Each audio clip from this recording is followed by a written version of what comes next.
Hai Sobat Rimba Dunia, semoga selalu sehat dan dalam lindungan Allah Subhanahu wa Ta'ala. Dalam video kali ini kita akan bahas seputar pasukan iblis yang selalu mengintai kita setiap saat. Ikuti videonya dan jangan lupa like dan subscribe ya, terima kasih. Iblis mengancam umat manusia dengan 7 ancaman. 4 diantaranya tertuang dalam Al-Quran Surat Al-Nisa, sebagai berikut.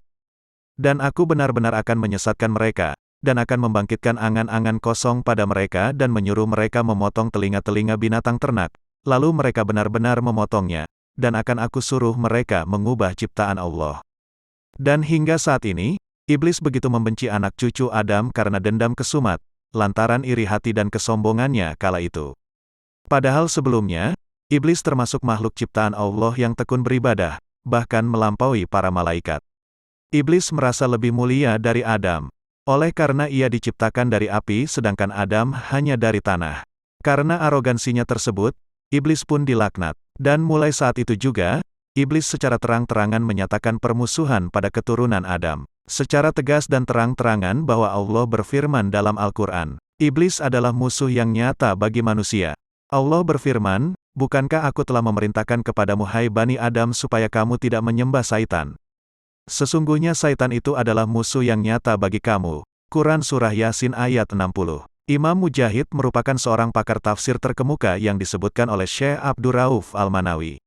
Beliau menjelaskan mengenai keturunan dan prajurit milik iblis yang terstruktur rapi. Berikut ini adalah 7 nama iblis dan tugasnya. 1. Al-Syabru. Iblis ini kerap berurusan dengan segala bentuk ujian yang menimpa manusia.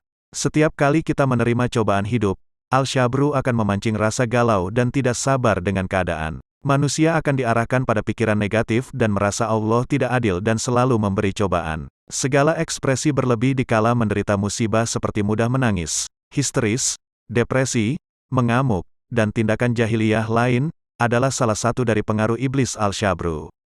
2. Iblis Al-Awar. Keturunan iblis dan pasukan yang bertugas di bidang tindak asusila bernama Al-Awar. Cucu iblis inilah yang kerap mengajak manusia dan meningkatkan hawa nafsunya untuk melakukan hubungan seks bebas. Iblis jenis Al-Awar mampu memberikan tegangan tinggi pada kemaluan pria dan wanita yang berfungsi untuk menambah gairah hingga terhasut untuk berhubungan terlarang. Jadi, kalau kalian senang dengan hubungan bebas, itu mungkin saja sedang dalam pengaruh dan godaan iblis jenis ini. 3. Iblis jenis Al-Saud. Iblis Al-Saud berperan meracuni sebuah berita dengan penuh dusta. Maraknya penyebaran hoaks atau isu yang tak jelas kebenarannya adalah salah satu contoh andil besar dari prajurit iblis ini. 4. Jenis pasukan iblis berikutnya adalah Al-Dasim. Keturunan iblis yang tak kalah hebat ini mempunyai peran besar dalam rumah tangga. Kemampuannya adalah menghancurkan keharmonisan rumah tangga pasangan suami istri. Pengaruhnya akan semakin kuat jika suami atau istri hendak memasuki rumah tanpa terlebih dahulu mengucapkan salam terhadap keluarga yang ada di rumah atau tidak dalam kondisi berzikir. 5. Iblis Al-Zalambur. Al-Zalambur selalu siap siaga dan bertempat di lokasi pasar. Keturunan iblis satu ini akan membuat para pedagang di pasar rentan melakukan tindak penipuan, serta kecurangan dalam transaksi jual-beli.